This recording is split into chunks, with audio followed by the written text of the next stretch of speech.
So you've just been diagnosed with narcolepsy. Now what? Welcome to the Nap Cave. I am Sleepy American, and I'm here today to specifically help out if you've recently been diagnosed with narcolepsy or fibromyalgia. And I'm going to focus on the symptoms of narcolepsy for now in this video specifically. So you've been having troubles getting awakened throughout the day.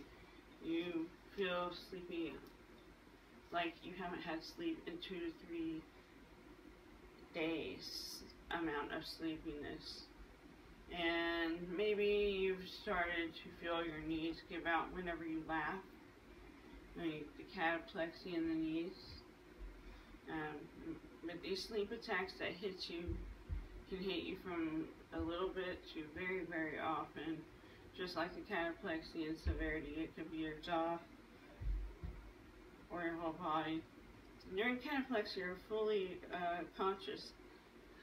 When it's just the cataplexy, you're paralyzed, but you can feel, and if your eyes are open, you can even see what's happening to you. I also had sleep paralysis, in which my brain's half asleep, half awake, and I can see what, I'm aware of my surroundings pretty much. The other half, I'm like still in my dream world, so I'll see sleeper creeper in my dreams, and it appears he's real and right by my bed, and I can't move or do anything about it. So there are other times when I have nicer hypnagogic hallucinations, like I'm at a palace taste testing glorious chocolates, or where I'm at a beautiful castle storybook setting, and where I'm in the middle of flying a helicopter. It could be one of many things, amusement park rides and flying through space. I get those a lot. And when I am flying through space, I have some more, it's a good dreams where I have more lucid control at times. But when you're first diagnosed with narcolepsy, you feel really alone. You're like, oh man, you feel relieved that you know what's been going on. And hopefully you got diagnosed earlier than later. Like, upon my onset, I think full blown, and then everything exploded the week of 9/11. So by the 13th of September 2001, I was having hypnagogic hallucinations of World War III, including tactile hallucinations of bombs and pain and heat going off almost all night, every night. It was terrible. And I was having sleep attacks very frequently, and the next month I was getting like knee-jerk cataplexy, and by December I was having full collapse. Now I knew there was something wrong with sleep, but I thought it was maybe just sleep paralysis. But when I read that you had to have, if you have cataplexy, you have narcolepsy, I was like, that has to be it. But my mom's health insurance did not cover, it completely excluded sleeping disorders. Hopefully we're not going back there to that time when insurance companies could exclude things like that. And once you're diagnosed, there's hope. You can get treatment now that will help you stay awake better and maintain a skeletal erection. That's very important, and in restful sleep. Now your doctor is probably going to prescribe you generic modafinil, or like generic Provigil or generic Nuvigil, or they might give you Adderall generic. It could be almost anything, Strattera, things that will help you stay alert throughout the day. They also will give you an anti-cataplectic agent. Either it's by antidepressant like phenoflax ER, or the earliest for me was impramamine. And I also take Xyrem, sodium orexibate, And together with Xyrem and sorry, I'm sleepy thinking of it. Together with the Xyrem and the Effexor, I'm able to have a lot better control over my sleep paralysis, hypnagogic hallucinations, as well as cataplexy. Basically, if I don't take one or both of those, I'm afraid to go to sleep. I'm afraid to close my eyes. But I have narcolepsy and I'm human, so eventually I will go into it. So say like I'm in the hospital and they don't want you to take any of those drugs, and you've been there for 3 or 4 days. I was renegating cataplexy like severely. So I avoid hospitals at all costs, any cost. I have to really need to be in the hospital in order to go. So you know that you've already been through the polysomnography, which is the overnight study to weed out other problems like sleep apnea. And then you've had the MSLT, the daytime nap test. I'll never forget my first, well, my only MSLT, where one of my major triggers is fighting the sleepiness. And in between MSLT nap tests, I can't go to sleep. Well, here I am, onto the back of the desk chair, and I'm walking in place. And I'm trying to stay awake and study for my test at the same time. This was in February of 2002. And my knees give out. And I'm like, I fall back and hit my head, barely missing the nightstand, but I hit it on the back of the hard tile. And as I was falling, I, up, E.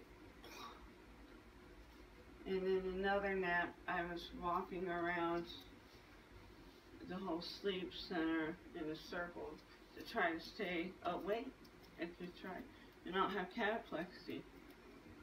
And sure enough, I had it, and I just crashed into a chair. And I just looked like I'm convulsing, and people are just looking like the sleep techs, like were ignorant, didn't know what was going on. And I said, this is cataplexy. You might want to put it in your notes on my sleep study that you witnessed it twice. Needless to say, I was diagnosed as a person with narcolepsy, and it's been that way ever since 2002. And my doctor's always been Dr. Philip Becker since the summer of 2001. Maybe it was the 2002.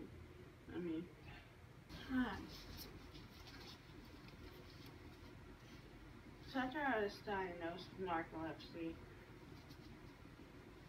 I was put on Provigil and Imprimis as my cataplexy, sleep paralysis, and hypnagogic hallucinations grew tolerant of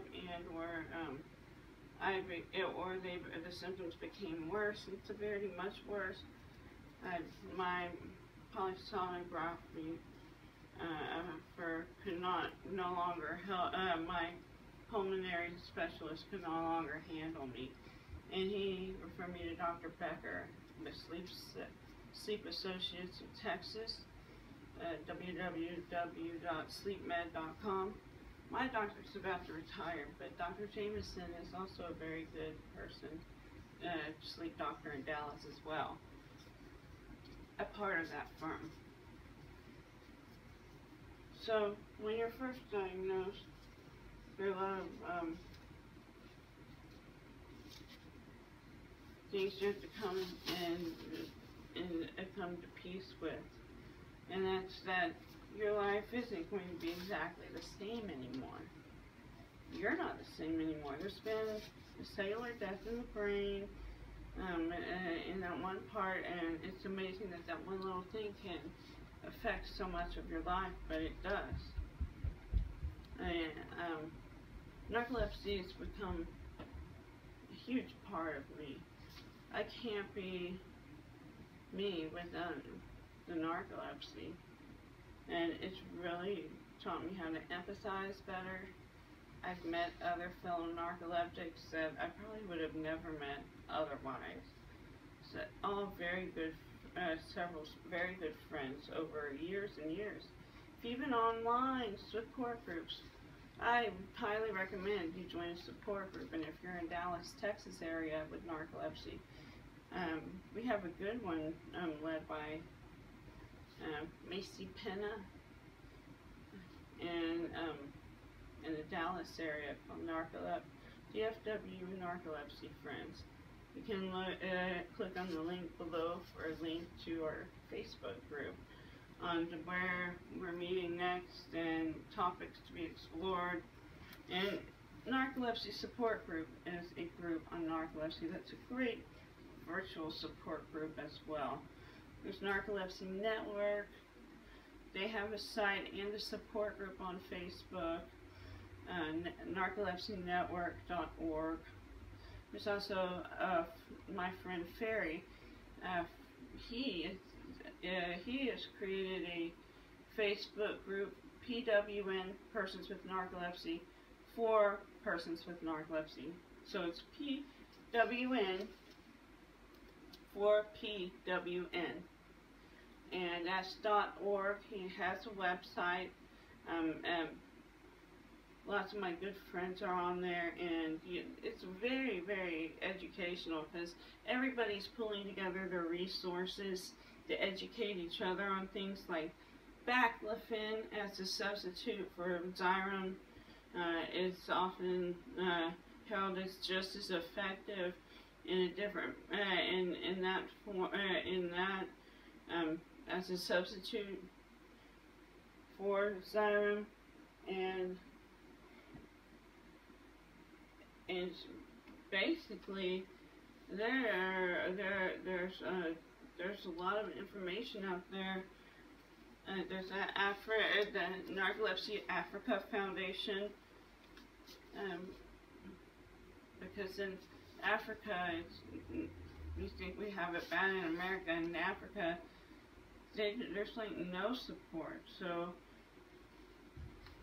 my friend started this organization over there, and because her daughter suffers from the disorder, and we're all working to raise narcolepsy awareness, what the symptoms are, and the cataplexy, sleep paralysis, hypnagogic hallucinations, and sleep paralysis, and the wrongfully stereotyped sleep attacks or naps. It's not just like I'm sleepy a little bit. It's like all of a sudden gut punch, sucker punch, and it feels like you haven't slept for days.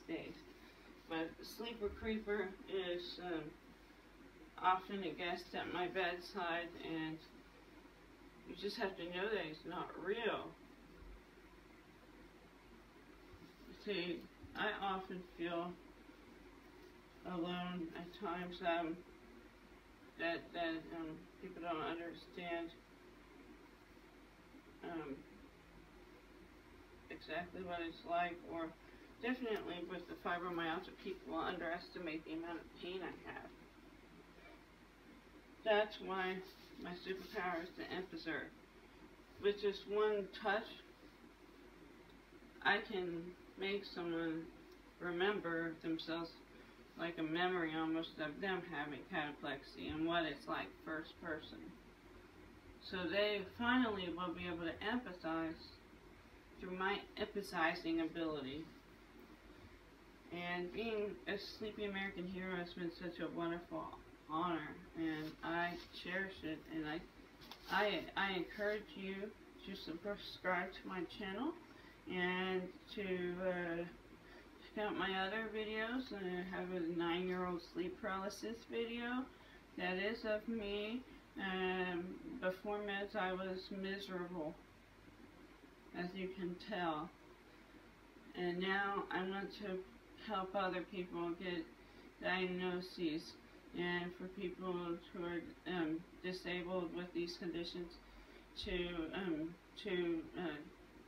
get involved in legislative action, because ableism is out there, and we often are labeled incorrectly as lazy. This isn't a choice. if it were, I would avoid a lot of embarrassing situations at restaurants, events, family, whatnot, you name it, grocery store. Oh, yeah. Yeah, cataplexy, middle of the grocery store. There's many times where I wish that I had been able to stay awake, like going to the movie theater. I don't like going to those very often, so Netflix is a good friend of mine. So keep in touch about how your progress is. Leave me your comments and questions down below in the comments. And if you have any invisible disability you would like me to feature, list it below. I look forward to hearing your comments. You can visit my site, www.sleepyamerican.com, and it's a blog of many of my experiences. There's a resources page. I have many of my videos on the page, and I have articles ranging from pregnancy and child rearing with narcolepsy, about the current wealth care legislation currently on the books. I, for one, don't only want to see the ACA made better. This new bill is going to be detrimental to so many people. So I encourage you to become active in politics. Be an advocate for your own medical condition. Just don't take it from just anybody. They might be the doctor, but they're not you. You're the expert on how your illness affects you. If you want a second opinion, go get it. Do it. But I look forward to seeing you next time. Stay sleepy, my